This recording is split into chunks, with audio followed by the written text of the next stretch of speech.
विधान सभा चुनाएं दे त्रीए गेड़ दा जेड़ा चुनाव हा वो कल खत्म हुई है और अज अस दिखा करने केइयें गी असें फोन किया जेड़े वख-वख पार्टियां दे उम्मीदवार हे इयै पता लगा दा कि वह नींदर फंडा दे नींदर फंडनी गै इंसान है और पिछले अस दिखा करने कि कई दिनें थमां लगातार दिन रात एक करा करते हे चुनाव जितने गितै पर भी खबर आवा करदियां न कि भारतीय जनता पार्टी और एनसी दे दिग्गज जेड़े नेता न वो अगली सरकार गठन दे बारे च डूंगा विचार विमर्श करा दे न और कई जेड़े आजाद उम्मीदवार न उंदे कन्नै भी लगातार संपर्क करा करदे न और अपने जेड़े खास एहलकार न उनेंगी उंदे कोल भेजने की कोशिश भी लगातार करा करदे न और गठन दे दावे भी जेड़े न बड़े बड़े करा करदे न। मेरे कन्नै जुनेद हाशमी होर न राजनीतिक उपर शैल जेड़ी नजर रखते हैं गलबात करने एक तो हाशमी साहब मिगी ये दसो कि एनसी भी आखा दी है कि सारी सरकार बना कर दी है भाजपा भी दावे करा कर दी है कि सरकार दा असें गठन करना पर जेड़े रुझान लब्भा करते हैं वो मिगी कोई चिंता च पा करते हैं तुस क्या आखना चाहते हो? देखो जहां तक नेशनल कॉन्फ्रेंस और बीजेपी का ताल्लुक है दोनों राजनीतिक दल इस बात पर कन्विंस्ड हैं। जम्मू में बीजेपी कन्विंस्ड है कि हमारा परफॉर्मेंस बहुत अच्छा होगा और घाटी में नेशनल कॉन्फ्रेंस कन्विंस्ड है कि हमने बहुत अच्छा परफॉर्म किया है और 15 सीटें साल 2014 में हमें मिली थी, उससे पहले साल 2009 में 28 थी, लेकिन इस बार नेशनल कॉन्फ्रेंस कॉन्फिडेंट है कि वो 34 का आंकड़ा पार करेंगे और नेशनल कॉन्फ्रेंस की लीडरशिप को लगता है कि उन्हें 35 से 37 सीटों के करीब करीब वो कॉन्फिडेंट है कि इतनी सीटें हम जीत जाएंगे। बीजेपी को भी दूसरी तरफ से कॉन्फिडेंस है कि वो लगभग 31 से 33 के करीब करीब सीटें जीतने की पोजीशन में हैं।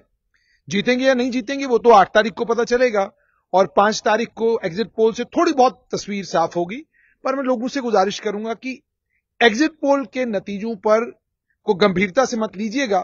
नहीं, जम्मू कश्मीर में इस बार जिस तरीके से वोट पड़ा है और जो अलग अलग कॉन्स्टिट्यूएंसी से समीकरण आ रहे हैं उसमें एक बात तो बिल्कुल साफ है कि जनता ने इस बार नेता भी देखा है, जनता ने इस बार कैंडिडेट को भी परखा है, जनता ने प्रोग्राम भी देखा है और जनता ने पॉलिसीज भी देखी हैं और ये सब चीजें देखकर जनता ने वोट किया है। जम्मू कश्मीर में किस सरकार का गठन होगा, सरकार किस पॉलिटिकल पार्टी की बनेगी, ये तो 8 तारीख को पता चलेगा। मगर बीजेपी और नेशनल कॉन्फ्रेंस के बड़े नेता आंकड़े जुटाने में लग गए हैं, ये विश्वसनीय सूत्रों से खबरें आ रही हैं। ये भी खबर आवा कर दिया न कि आजाद उम्मीदवार ने जिंदे पर दिखा करने आ सके उन्हें भी अच्छा करना है उधर भी राबता एनसी भी करा कर दी है ते बीजेपी भी करा कर दी है। किन्ने दा आंकड़ा चाहिए सरकार बनाने का? देखिए जहां तक जम्मू कश्मीर में सरकार बनाने के लिए ताल्लुक है तो आपको आंकड़ा चाहिए 48 का। जम्मू कश्मीर में 90 तो चुनाव जीतकर लोग आएंगे, 5 लोग जो हैं वो नॉमिनेट होंगे तो 90 + 5 हो गया 95, तो 95 के करीब करीब आपको आंकड़ा चाहिए और 95 का आंकड़ा जब आपके 95 के करीब करीब जो है टोटल नंबर होना है। अब 95 का आप 50% कर लीजिए तो वो 47 पॉइंट कुछ होता है, तो 47 पॉइंट कुछ होगा तो नहीं, वो तो 48 होगा। तो 48 एमएलए आपको चाहिए सरकार बनाने के लिए। इसमें अब एक बड़ी इंटरेस्टिंग बात है कि उपराज्यपाल के पास 5 लोगों को नॉमिनेट करने की ताकत है, 8 को नतीजे आएंगे, 9 या 10 तारीख को उपराज्यपाल 5 लोगों को नॉमिनेट करेंगे। केंद्र में भारतीय जनता पार्टी की सरकार, जम्मू कश्मीर में लेफ्टिनेंट गवर्नर महोदय भारतीय जनता पार्टी के, तो संभवतः जो 5 लोग नॉमिनेट होंगे वो मान के चलिए कि वो बीजेपी के ही लोग होंगे जिन्हें नॉमिनेट किया जाएगा। तो बीजेपी का नंबर शुरू होगा 5 से, बीजेपी का नंबर शुरू होगा 5 से। अब लोग कहते हैं 18 सीटें जीतेंगे तब भी 23 पहुंचेंगे, 23 जीतेंगे तो 28 पहुंचेंगे, 28 जीतेंगे तो 33 पहुंचेंगे। यानी आप एक बात तो मान के चलिए कि बीजेपी डबल फिगर में भी होगी और बीजेपी मजबूत तरीके से डबल फिगर में नजर आ रही है। किस पर? कागज पर। जनता ने किसको वोट दिया है, जनता किसको जितवाएगी, ये तो जब नतीजे 8 तारीख को 12 बजे तक साफ होंगे तो सब क्लियर पिक्चर, क्योंकि अभी सुनने में बहुत कुछ आ रहा है। पर मैंने आपको कहा कि 48 नंबर चाहिए। अब 48 को पूरा करने के लिए अब पहले देखिए आप भारतीय जनता पार्टी की अगर हम बात करें तो 43 सीटें मैक्सिमम है जम्मू संभाग में, जिन 43 सीटों के ऊपर बीजेपी की मजबूत दावेदारी है।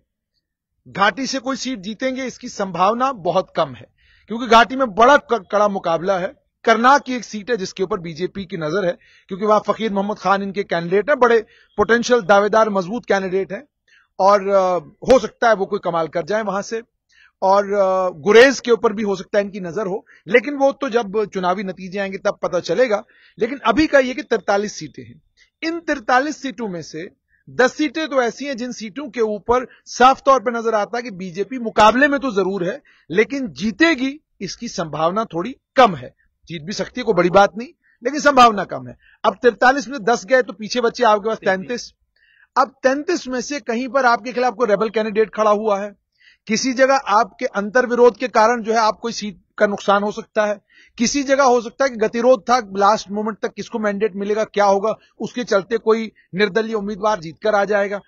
तो इस आंकड़े को अगर आप और कम करेंगे तो यह आंकड़ा तब भी 27-26 के करीब करीब यह आंकड़ा पहुंचता है। पर क्या इतना ही होगा वो भी वी आर नॉट श्योर, क्योंकि ये तो अभी एग्जिट पोल भी नहीं है, ना हमारे पास चुनाव के नतीजे हैं अभी। तो कहने का मतलब यह है कि आपको, लेकिन एक बात तो श्योरिटी के साथ है कि आपको 5 से शुरू करना है, 5 के आगे गिनती करनी है। अब 5 के आगे गिनती करेंगे तो जो भी नंबर बीजेपी का आता है वो शायद उनकी कोई कैलकुलेशन है बीजेपी की, जिसके चलते भारतीय जनता पार्टी ने, जो मुझे सूत्र बता रहे हैं और इनके वरिष्ठ नेताओं से जो मेरी बात हुई है, बीजेपी 15 से 16 ऐसे लोगों के संपर्क में है, घाटी में भी और जम्मू में भी, जो संभवतः अगर कोई ऐसी परिस्थिति बनती है उस परिस्थिति में भाजपा के साथ जुड़ सकते हैं। अब क्या वो किसी पार्टी के लोग हैं हम नहीं जानते, क्या वो इंडिपेंडेंट है सारे, क्योंकि घाटी में इतने इंडिपेंडेंट तो बहुत इंडिपेंडेंट है पर जीतेंगे इतने नहीं। घाटी में कौन जीतेगा? नेशनल कॉन्फ्रेंस बड़ा दल बन के उभरेगी, पीडीपी नंबर 2 पे रहेगी, कांग्रेस हो सकता है चौथे पांचवें नंबर पर रहे, Awami Ittehad party, Jammu Kashmir Apni party, Jammu Kashmir people's conference, ये 3 पार्टियां जिनको देखने की जरूरत है। इसमें सबसे ज्यादा अवामी इत्तेहाद पार्टी पर नजर है। नजर इसलिए क्योंकि कल तक जो वहां से बातें आ रही थी उसमें लग रहा था कि अवामी इत्तेहाद पार्टी बहुत बुरा परफॉर्म करने जा रही है, लेकिन अब ये जो खबरें आ रही उसमें पता चल रहा है कि नहीं, अवामी इत्तेहाद पार्टी का जो परफॉर्मेंस होगा वो कंपैरेटिवली जो हमको लग रहा था उससे बेटर होगा। अच्छा अब कितना बेटर होगा ये तो नहीं पता, बट आप कहेंगे कि कोई नेशनल कॉन्फ्रेंस को बड़ा नुकसान हो रहा है घाटी में, मुझे ऐसा दिखाई नहीं दे रहा। मुझे इसलिए दिखाई नहीं दे रहा क्योंकि नेशनल कॉन्फ्रेंस एक तो जैसे मैंने आपको कहा कैडर बेस्ड पार्टी है, दूसरा नेशनल कॉन्फ्रेंस के पास हर कॉन्स्टिट्यूएंसी में उनके पास उम्मीदवार भी था, लीडर भी था, और तीसरा ये कि नेशनल कॉन्फ्रेंस घाटी में इस नैरेटिव को, इस बात को बेचने में कामयाब हुई है कि अगर कश्मीर के लोगों को अपनी जो उनकी पहचान है उसको बचाना है तो उसके लिए उनको नेशनल कॉन्फ्रेंस को जिताना है। ये नेशनल कॉन्फ्रेंस ने बड़ा प्लैंक बनाया और इसे उमर अब्दुल्ला ने भी बेचा, और नेशनल कॉन्फ्रेंस ने दबा के अपने वहां कैंपेन की कि देखो बीजेपी को रोकना है तो हमें ले आओ, वरना सब खत्म, ये यूनियन टेरिटरी बन गई, तुम्हारे पास यूनियन टेरिटरी में कुछ नहीं है, तुम्हारे बच्चों की नौकरियां नहीं है, हम आएंगे तो डेली वेजर लगाएंगे, हम आएंगे तो नौकरियां देंगे, ये करेंगे वो करेंगे। तो ये सारी चीजें जो नेशनल कॉन्फ्रेंस ने बुनाई लोगों को, ये ग्राउंड पर बिकी है। इंजीनियर रशीद जिस दमखम के साथ आए थे उससे तो लग रहा था कि शायद इंजीनियर रशीद नॉर्थ में सफाई कर देंगे, लेकिन फिर जैसे मैंने आपको कहा ना कि नेता के तौर पर आपको हमेशा ये याद रखना है कि आप नेता हैं, इससे ज्यादा अपने आप को समझने की जरूरत नहीं है। आप इस जमाने में साल 2024 में आप ये एंटिसिपेट करेंगे कि मुझे लोग कहेंगे कि मैं बिल्कुल साफ सुथरा नेता हूं, नहीं हो सकता। घाटी में लोगों का एक मिजाज है कि जब आप अचानक आएंगे और आपकी एक हवा बनना शुरू होगी, आपने देखा होगा सुगरा बरकती चल रही थी, सर्जन बरकती की बेटी चल रही थी, तो लोग क्या कह रहे थे, अच्छा पैसे कहां से आए, अच्छा ये गाड़ियां कैसे चल रही हैं पीछे, ये सब सवाल लोग वहां पूछ, क्योंकि घाटी में अगर आप पीछे पलट के देखेंगे तो हाँ रहा है। जैसे एक बड़े पत्रकार हैं घाटी के, तो वो किसी एक प्रोग्राम में मेरे साथ थे, उस प्रोग्राम में बात करते करते वो किसी एक विषय पर वो मेरी जो कटाक्ष था बेचारे झेल नहीं सके, परेशान हो गए उस कटाक्ष से, तो उस कटाक्ष से परेशान होकर उन्होंने फौरन कहना शुरू कर दिया 5,000 रुपए की चंदी पर नेशनल कॉन्फ्रेंस क्या के में काम करने वाला व्यक्ति, जब उन्होंने ये कहा तो ये वहां की मानसिकता है। उन्हें लगता है, उनके जहन में ये बात चलती है और वो ये चलाते भी हैं कि जनाब देखो सब दिल्ली ने फिट कर दिए हैं, उसको भी पैसे दे दिए, इसको भी पैसे दे दिए। मतलब ये कहानी चलती है। क्या वाकई ऐसा हुआ है या नहीं हुआ है, इसमें कभी कोई गया नहीं, ठीक है ना। या तो कई बार ये होता है आपका जाति कोई एक्सपीरियंस होता है। मिसाल के तौर पर जो पत्रकार महोदय ऐसा कह रहे थे, शायद कहीं से चंदी बेचारे लेते होंगे तो कोई जाति एक्सपीरियंस होगा, तो उसको बेचारे ने क्या कहते हैं अपने दुख और अपने तकलीफ को उसने सुनाया। चलिए, तो कहने का मतलब यह कि इस तरीके से आपकी इमेज, आपकी पहचान को डिस्ट्रॉय करने की कोशिश की जाती है। कि इंजीनियर रशीद के ऊपर भी यह आरोप लगाया गया दिल्ली का एजेंट है, बीजेपी का एजेंट है, फलाना एजेंट है, ढमकाना एजेंट है। पहले एजेंट थी पीडीपी, अब जब लगा पीडीपी का सूखड़ा साफ हो गया, हमारे मैदान में नहीं है, तो आपने टारगेट बनाया फिर अपनी पार्टी को। ये देखो जी अल्ताफ बुखारी ये ठीक आदमी नहीं है, ये बिल्कुल आपके खिलाफ है। उसके बाद सजाद गनी लोन के ऊपर भी आरोप लगे कि देखिए ये तो, और आगा सईद रूहुल्लाह ने बाज़ाब्ता एक रैली में कहा कि ये मोदी को अपना बड़ा भाई कहता है, और इस तरीके से उन्होंने उनके बारे में कटाक्ष किया। तो कोशिश ये की जाती है ब्रांड करो इनको कि ये दिल्ली के लोग हैं। और फिर एक आदमी, आम आदमी, देखिए आम आदमी की तरह बेचारा सोचता, वो कहता नहीं यार ये तो बिल्कुल ठीक कह रहे हैं, सब एजेंट है, बस ये पार्टी ठीक है, हमने इसी को। और ये बुनाने में नेशनल कॉन्फ्रेंस कामयाब हो गई, लोगों के बीच में इसको उन्होंने पहुंचाया। और कहीं ना कहीं जो मैंने घाटी में जाकर देखा, लोगों ने इस स्लोगन को कैच भी किया। उसके चलते घाटी में राजनीतिक तौर पर नेशनल कॉन्फ्रेंस को स्वाभाविक है कि फायदा होगा।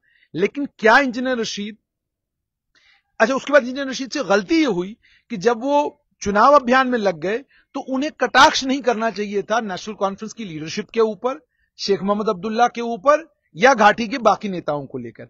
आप महबूबा मुफ्ती को लेकर कोई ऐसी टिप्पणी करें, जो टिप्पणी हो सकता है वो एक दो तरह की क्राउड है ना सोशल मीडिया के ऊपर। एक वो क्राउड है कि आप किसी की पगड़ी उछालते हैं उन्हें मजा आता है, लेकिन बड़ा क्राउड वो है कि आप किसी की पगड़ी उछालते हैं तो उन्हें अच्छा नहीं लगता है। वो कहते हैं भाई ये जरा आपने जो बात की हमको पसंद नहीं आई।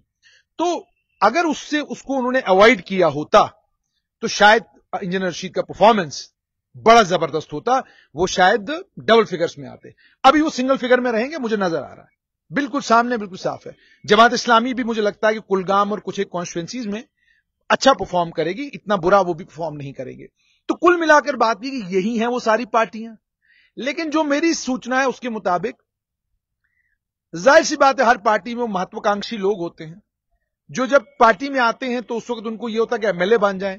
फिर जब एमएलए बनते फिर ये होता है कि यार अपने लोगों के काम करने हैं, काम लोगों के कैसे होंगे। अच्छा मैं मंत्री बन जाऊंगा तो हो सकता हो जाए, अच्छा मैं चेयरमैन बन जाऊंगा फलाने का तो हो सकता हो जाए। तो फिर वो महत्वाकांक्षी लोग क्या करते हैं कि वो पार्टी छोड़ देते हैं और आजाद होकर किसी और के साथ चले जाते हैं। और एंटी डिफेक्शन भी वहां लगेगा जहां पर नंबर उतना हो। अब मान लीजिए 3 एमएलए हैं, तीनों भाग गए तो एंटी डिफेक्शन कहां लगेगा, वो तीनों भाग गए ना, पार्टी छोड़ के चले गए ना। एकनाथ शिंदे वाला जैसा सीन कि एकनाथ शिंदे जब शिवसेना से निकल गए तो एक बड़ा चंक शिवसेना का लेकर चले गए। अब एंटी डिफेक्शन कहां लगाएंगे जब पार्टी में बचा ही कोई नहीं, तो डिफेक्शन कहां से हो।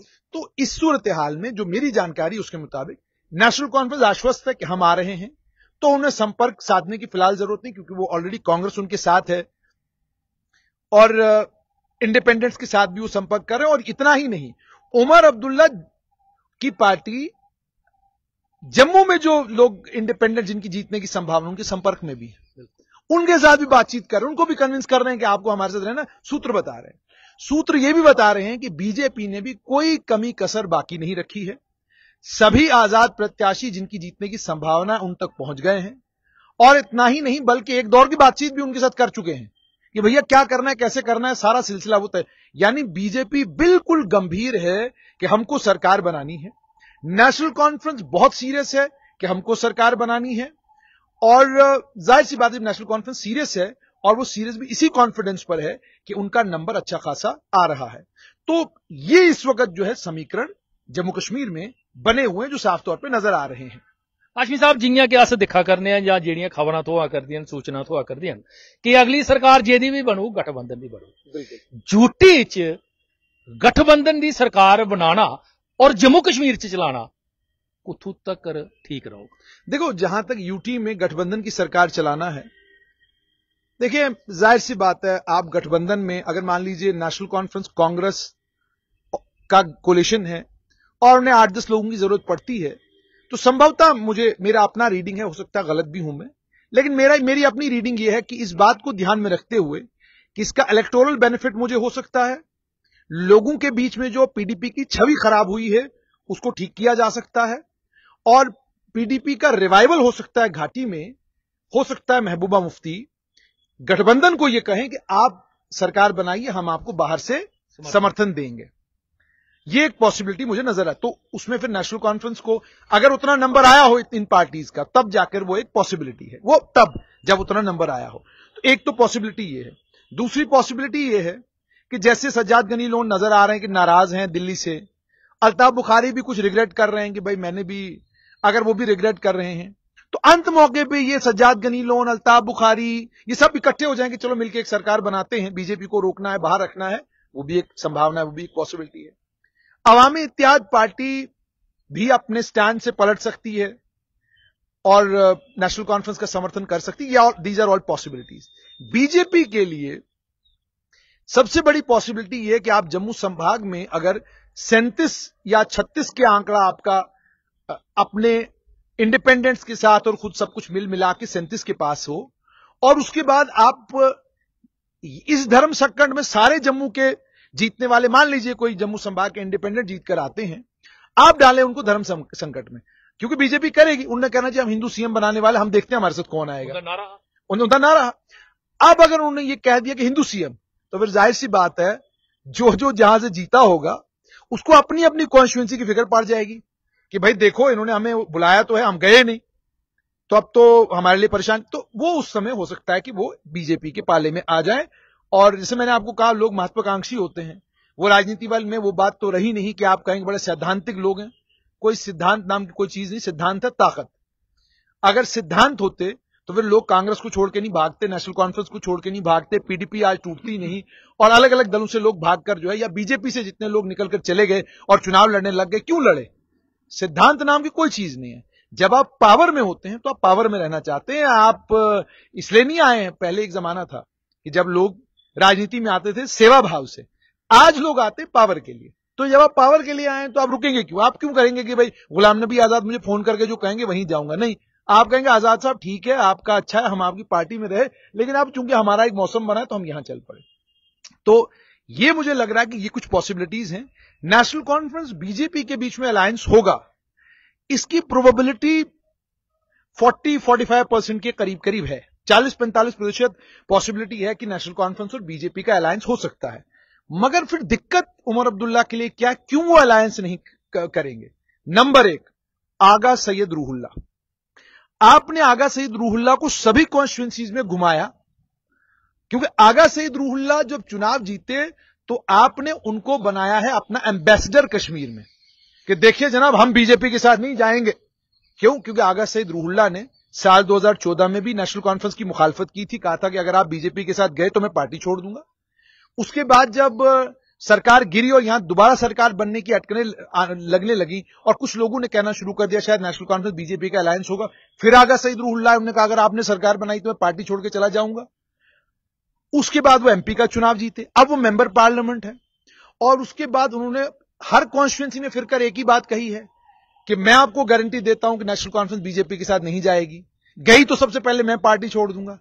अब इतने बड़े प्लैंक पर आप खड़े हैं, मॉरल आपने हाई ले लिया है, आपने कहा है नथिंग डूइंग, कुछ भी हो जाए हम बीजेपी के साथ सरकार नहीं बनाएंगे।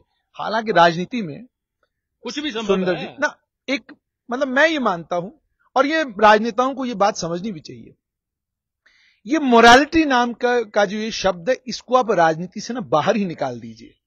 आप मॉरल हाई ना लें। उसका कारण ये है, आपको लोगों की सेवा करनी है, लोगों के बीच में जाना है। आपने कहा जम्मू कश्मीर को स्टेटहुड वापस दिलानी है, आपने और कई वादे अपने लोगों के साथ किए हैं। आप विपक्ष में बैठ के वो वादे पूरे कर सकते हैं? कैसे करेंगे विपक्ष में बैठ के आप वादे वो पूरे? या आप मान लीजिए विपक्ष की सरकार बनाते हैं तो किसको अपना तानपुरा सुनाएंगे? किसी को अपनी कहानी भी तो सुनानी है। कल अगर आपको अपना पीएसओ लेने के लिए परेशानी बन जाए तो आप किसी का भला क्या करेंगे? और मॉरल हाई लेकर आप कहेंगे कि जनाब रोज क्या कहते हैं हम असेंबली के बाहर नारे लगाएंगे, तो आपको कवर भी कितने दिन मीडिया करेगा? 2 दिन, 4 दिन, 5वें दिन कोई भी नहीं। फिर उसके बाद अपनी अपनी दुनिया, अपना अपना राग। और इस देश में वैसे ही बड़ी इस वक्त पूरी दुनिया, आप जानते हैं पूरी दुनिया में इस वक्त इतना डिस्टर्बेंस है, उसके बीच में आपका शोर किसी ने सुनना नहीं। यूनाइटेड नेशंस पहले क्या कहते हैं, लेबनान को देखेगा, इराक को, इसराइल को देखेगा या आपको देखेगा? वो तो पहले वहां देखेंगे ना। तो कहने का मतलब यह है कि अगर आपको सरकार बनानी तो you have to find a way, और आपको ये मॉरल हाई, ये बातें करनी कि जनाब मैं बीजेपी के साथ सरकार नहीं भाई, अगर आप इतने मतलब इतने फिर क्या नहीं करते आप? फिर आप 1999 से लेकर 2002 तक बीजेपी के साथ क्या कर रहे थे? 2002 के गुजरात दंगों के बाद आपको कहा गया छोड़ दो बीजेपी, चले जाओ, आपने कहा नहीं छोड़ के जाएंगे। आप एक्सटर्नल अफेयर्स मिनिस्टर थे, क्यों थे? मतलब आपने भी उसको समझा ना। 1999 से 2002 तक डॉक्टर फारूक अब्दुल्ला बीजेपी के साथ क्यों थे? वो इसलिए थे क्योंकि डॉक्टर फारूक अब्दुल्ला भी जानते हैं, हर राजनेता जानता है कि आपको अगर जम्मू कश्मीर में सरकार चलानी है, और चूंकि यहां आपका रेवेन्यू के रिसोर्सेज बहुत कम है, आपका रेवेन्यू नहीं है, आपको सेंटर से ग्रांट्स चाहिए, अगर आपको वो सारी चीजें चाहिए तो उसके लिए डॉक्टर फारूक अब्दुल्ला ने कहा कि भैया दिल्ली में बीजेपी है, मुझे क्या लेना देना, मुझे अपने लोगों का भला देखना है। तो आपने अपने लोगों का भला देखने के लिए क्या किया? बीजेपी के साथ चले गए। Omar Abdullah external affairs minister बन गए। तो सिद्धांतवादी होते, आप कहते हैं नहीं, नथिंग डूइंग। और ये जो कहानी करते हैं ना कि नहीं वो वाजपेयी वाली बीजेपी थी, ये मोदी वाली बीजेपी है, वो वाजपेयी वाली बीजेपी थी जिसने यह तय किया था कि नरेंद्र मोदी गुजरात के मुख्यमंत्री बनेंगे। वो वाजपेयी वाली बीजेपी थी जिन्होंने 2002 के दंगों के बाद डिफेंड किया था प्रधानमंत्री नरेंद्र मोदी को, जब उस वक्त मुख्यमंत्री थे वो। तो जब पार्टी डिफेंड करे, और पार्टी ही नहीं सरकार का डिप्टी प्राइम मिनिस्टर डिफेंड करे, उसका मतलब क्या है? सरकार डिफेंड कर रही है। अब आप ये नहीं कह सकते नहीं वाजपेयी उसके खिलाफ थे तो आडवाणी जी उनके साथ थे, वो नहीं, सरकार साथ थी, सरकार ने। तो आप उस वक्त भी कंफर्टेबल थे। आपका ऑटोनॉमी का रेजोल्यूशन जो है वो, उस पर कमेटी शमिटी बनी लेकिन कोई बात आगे बढ़ी नहीं, ठीक है, तो तब भी आप सरकार में रहे। तो इसीलिए मैंने कहा कि सिद्धांत ठीक है, पर आपको इस वक्त अपने लोगों का भला देखना है। भला क्या देखना है? आप डिपेंडेंट हैं, यूपी से आपको बिजली खरीदनी पड़ती है, आपको देश के अलग अलग भागों से बिजली खरीदनी पड़ती है, तब जाके आप घाटी में लोगों को बिजली देते हो। कल आप कहोगे जी हम सरकार जो है, हम विपक्ष सरकार अपनी बनाएगा, फिर पैसा किससे मांगना आपने? भाई बिजली तो खरीदनी है ना। बिल्कुल, और बड़ी चीजें। और आप जानते हैं राजनीति एक बड़ी भयंकर चीज होती है। मान लीजिए यूपी वाले कहते हैं जी हमारे पास बिजली नहीं, हमने नहीं देनी, क्या कर लोगे आप? Left right. तो मैंने आपको कहा ना कि जो चीजें इस समय राजनीति में हो रही हैं वो चीजों को और कॉम्प्लेक्स करेंगी और मुश्किल करेंगी। आपने कहा जी हम कैदियों को छोड़ेंगे, कैसे छोड़ोगे? आपके पास तो होम मिनिस्ट्री नहीं है। आपने और कई वादे किए हैं, वो वादे तब मुमकिन, और I am being very practical, वो वादे तब संभव हैं जब आप एक ऐसे अलायंस को लीड कर रहे हो जो अलायंस दिल्ली फ्रेंडली हो। अब आप कांग्रेस के साथ अलायंस करेंगे, कांग्रेस ही चाह के भी दिल्ली फ्रेंडली नहीं हो सकते, क्योंकि उन्हें दिल्ली में बीजेपी का मुकाबला करना है। और आप जानते हैं कि धुंध युद्ध है एक तरह का बीजेपी और राहुल गांधी के बीच में चल रहा है। उसके बीच में आप यहां सरकार बनाते हैं, तो जाहिर सी बात है you will be part of that coalition. और आप वेस्ट बंगाल नहीं है, आप महाराष्ट्र जैसी बड़ी स्टेट नहीं है, आप कर्नाटका जैसी बड़ी स्टेट नहीं है, आप तमिलनाडु जैसी बड़ी स्टेट नहीं है। तमिलनाडु का एक्साइज का रेवेन्यू इतना एक्साइज का रेवेन्यू उनका है कि उसमें वो बिजली चाहे जो मर्जी चाहे खरीद सकते हैं। आपका एक्साइज का रेवेन्यू कितना है? ये तो अभी मसा 2300 करोड़, दिल्ली का मता, हमसे ज्यादा दिल्ली का रेवेन्यू है। तो ये वो स्टेटें हैं जो स्टेटें मनूवर कर सकती हैं, जो स्टेटें, जो यूनियन टेरिटरियां सरकार को आंख दिखा सकती हैं। अब बताइए दिल्ली की सरकार आंख क्यों नहीं दिखाएगी? उनके पास दुनिया भर का रेवेन्यू है, आपके पास रेवेन्यू नहीं है। आपको बिजली का, आप 3200 करोड़ तो रेवेन्यू में ला रहे हैं और 9000 करोड़ की बिजली खरीद रहे हैं। आपका एक्साइज का रेवेन्यू 2300 करोड़ है। आपकी तनख्वाहें जो है, आपके बजट का 37% आपकी तनख्वाहों पर जाता है। तो और उसके बाद आपको आतंकवाद से लड़ाई लड़नी है, उसके बाद आपको अलगाववाद से लड़ाई लड़नी है, उसके बाद आपको बड़े प्रबंधन करने हैं। तो उन सब चीजों के लिए डॉक्टर फारूक अब्दुल्ला जब उन्होंने ये बात कही होगी, किसी जमाने में कही थी, if you want to rule in J&K you have to be on the right side of Delhi. Doctor Farooq Abdullah ने वो बात ऐसे ही नहीं कही, बड़े सुलझे हुए मजे हुए पॉलिटिशियन है। उन्होंने इसलिए वो बात कही क्योंकि वो जम्मू कश्मीर की हकीकत जानते और समझते हैं, इसीलिए उन्होंने कहा। इसीलिए मैं कह रहा हूं कि ऑल सेड एंड डन, सैद्धांतिक पोजीशन अपनी जगह, प्रैक्टिकल पोजीशन इस समय यह है कि अगर तो कांग्रेस नेशनल कॉन्फ्रेंस का अलायंस 50 का आंकड़ा पार करता है, देन नथिंग डूइंग, फिर सवाल ही पैदा नहीं होता कि नेशनल कॉन्फ्रेंस कांग्रेस मिलकर सोचेंगे भी कि हम किसी और तरफ जाएंगे। फिर आप सरकार बनाएंगे और कांग्रेस कांग्रेस जो रूल स्टेट्स है उनसे मदद मांगेंगे और उस तरीके से आप कुछ कर सकते हैं। लेकिन अगर ये फिगर आपका नहीं आता और आप अटक जाते हैं 34-35 के करीब और आपको लाने पड़ते हैं 10-12 इंडिपेंडेंट, आपको लेना पड़ता है पीडीपी का समर्थन, तो फिर क्या करेंगे वो देखने वाला हो। क्या उस वक्त वही और फिर सबसे बड़ा सवाल ये जो मुफ्ती सैयद के सामने था कि भाई मुफ्ती सैयद को जब कहा गया कि आप क्यों चले बीजेपी के पास, उन्होंने कहा जनाब 25 सीटें लेके जम्मू संभाग से आइए, कैसे इग्नोर करूं, मुझे जम्मू कश्मीर का मुख्यमंत्री बनना है, तो क्या मैं कश्मीर ही रहूंगा, जम्मू भी तो जाना है। तो मैं क्या चाहूंगा कि पूरा जम्मू विपक्ष हो और पूरा कश्मीर सरकार हो, ऐसा तो आप, दिस इज नॉट पॉसिबल ना। देखें आप खुद भी सोचे ना कि एक तरफ पूरा जम्मू संभाग उसका रिप्रेजेंटेटिव कोई भी आ जाए, आप कहते हैं इनके साथ अलायंस नहीं करना, इसका मतलब क्या कहा आपने? आपने कहा जम्मू के साथ कोई अलायंस नहीं होगा हमारा, ठीक है कि? और आप जो सीटें जीत भी रहे हैं उसमें कोई ऐसी सीट नहीं दिख रही है अभी तक, एक आदि को छोड़ के, जिस सीट पर आप किसी रिप्रेजेंटेटिव को जिताएं और उसको मंत्री बनाएं, वो भी आपके लिए परेशानी। तो इसीलिए मैं कह रहा हूं कि आप एक बड़ा बहुमत अगर मिलता है बीजेपी को तो you will not be able to ignore it, because आपको जम्मू कश्मीर का मुख्यमंत्री बनना है। लेकिन वहीं पर अगर कांग्रेस 10-12 के करीब पहुंचती है और उसमें 6-7-8 लोग जम्मू से जीत जाते हैं, तो then it will be a comfortable government with national conference and Congress in power. फिर नेशनल कॉन्फ्रेंस कांग्रेस की साझा सरकार बनेगी और उसको कोई भी रोक नहीं सकता सरकार को बनने से। लेकिन उस सरकार की दिक्कत के अंत में आपको बताऊंगा। कल दिल्ली में दिल्ली सरकार एक कोई प्लांटेशन ड्राइव करने चाह रही थी शायद, बिल्कुल पुलिस के कमिश्नर ने कहा कि जनाब कोई ड्राइव शाइव नहीं होगी जी, बंद करो। दिल्ली के मंत्री प्रेस कॉन्फ्रेंस कर रहे हैं, कह रहे हैं जनाब पुलिस हमको काम नहीं करने दे रही है, यूटी है। अब बात समझ गया? तो लोग दूसरा एक और लोग कहते हैं जम्मू कश्मीर का अलग यूटी है, यहां पे जो दिल्ली में होता है वो यहां नहीं होगा, यहां ज्यादा होगा। दिल्ली में आतंकवाद की बीमारी नहीं है, दिल्ली में अलगाववाद की बीमारी नहीं है, दिल्ली में कोई ऐसी परेशानी नहीं है जिस परेशानी के चलते दिल्ली सरकार को दिल्ली से डरना पड़ेगा।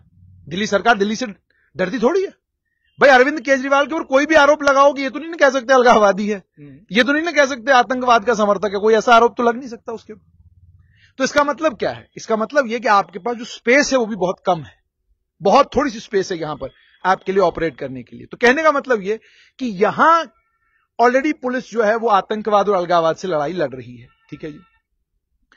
और फिर जब आप खंगालते हैं किसी का पिछला हिसाब किताब तो कुछ न कुछ तो निकल ही आता है। तो ये वो सारी चीजें हैं जिन सारी चीजों से आपको ये महसूस होता है, लगता है कि जब यहां पर सरकार बनेगी, और जैसा लग भी रहा है कि जो भी बनेगा अलायंस बनेगा, मान लीजिए नेशनल कॉन्फ्रेंस कांग्रेस के अलायंस बना, तो मुझे जाती तौर पे यह महसूस होता है कि दिक्कत होगी सरकार को चलने में और सरकार टॉलरेट भी नहीं कर पाएगी ऐसा चलना। आप आए हैं लोगों को रिलीफ देने के लिए, आप आए हैं गरीबों को, कमजोरों को, जिनको आपसे उम्मीद और तवक्का है कि आप हमारी बात सुनेंगे, हमारा कुछ भला करेंगे, आप उस चीज के लिए आए हैं।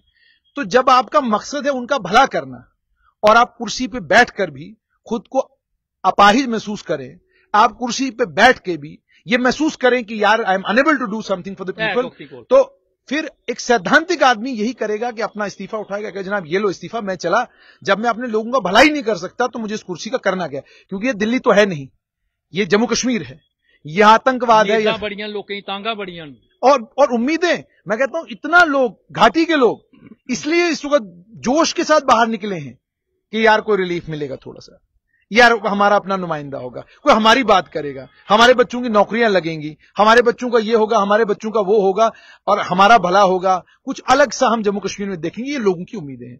तो इन एक्सपेक्टेशंस को भी पार्टियों को समझना होगा, बीजेपी को भी समझना होगा, कांग्रेस को भी, नेशनल कॉन्फ्रेंस को भी, पीडीपी को भी, कि लोगों की हमसे क्या एक्सपेक्टेशंस हैं और उन एक्सपेक्टेशंस के एन मुताबिक एक्सपेक्टेशंस पर उनको खरा उतरना पड़ेगा, उनकी मजबूरी है।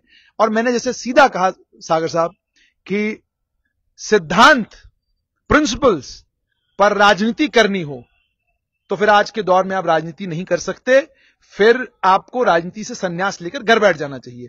अगर आप सिद्धांतवादी बनेंगे, अब आप देखिए अरविंद केजरीवाल, सिद्धांतों की बड़ी बात हुई, लेकिन आज लिक्वर स्कैम झेल रहे हैं, वो बड़े स्कैम झेल रहे हैं वो। अच्छा, पार्टी कैसे चल रही है? जैसे मिसाल के तौर पे वही इंडिया अलायंस सुगरा बरकती से पूछता है बेचारी से कि बेटा आप बताइए पैसा कहां से लाया आपने। भाई अरविंद केजरीवाल को भी तो पूछो, पंजाब में आपने चुनाव लड़ा, पैसा कहां से लाया। आज हरियाणा में चुनाव लड़ रहे हो, पैसा कहां से आ रहा है। पार्टी पैसे से चलती है ना, सो कहीं से तो कमा रहे हो जो लगा रहे हो, ऐसे तो नहीं दे। तो कहने का मतलब यह है कि सिद्धांतों के ऊपर, प्रिंसिपल्स के ऊपर आप राजनीति को खड़ा कर सकते हैं, लेकिन जब प्रैक्टिकल राजनीति में आप उतरते हैं और चुनावों के नतीजे आ जाएंगे, मुझे लगता है कि उसके बाद जब राजनेता बैठेंगे, इस पर चिंतन मंथन करेंगे, या तो कंफर्टेबल मेजॉरिटी आ जाए नेशनल कॉन्फ्रेंस कांग्रेस की तो बात खत्म, कंफर्टेबल मेजॉरिटी आ जाए बीजेपी की और उसके इंडिपेंडेंस जो उनके साथ हैं तो बात खत्म।